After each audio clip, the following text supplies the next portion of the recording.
My Lead, Learn, Grow conversation cards help leaders and organizations embed learning and growth into everyday conversations. There's a few different ways you can use the cards. One way is to begin meetings that you're already having with your team or one-on-one and incorporate learning conversations into those discussions. The information booklet that comes in the deck has some prompts, but let me explain a little bit more here. When you're using the cards to open an existing meeting, I usually like to set aside about 10 minutes at the beginning for this conversation.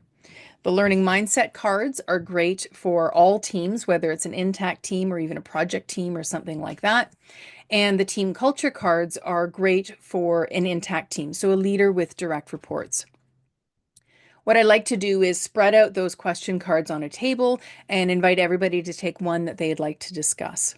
Depending on your time, you can ask them to talk about their question with a partner and have them discuss just the question that they chose if you're short on time.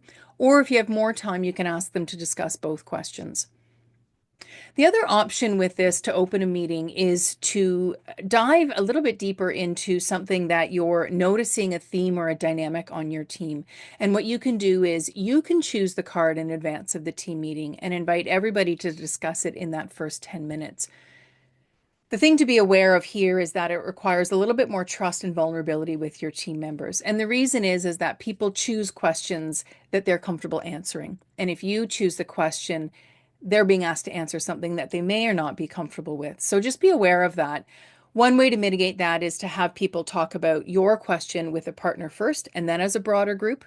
Or if you think your team's going to be pretty comfortable, you can just dive right in and have everybody jump in and talk about the one question together.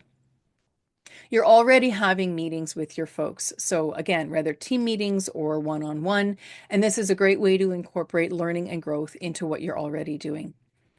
Remember, when your people aren't learning and growing, they're going. How can you make your meetings matter and incorporate learning and growth into your conversations?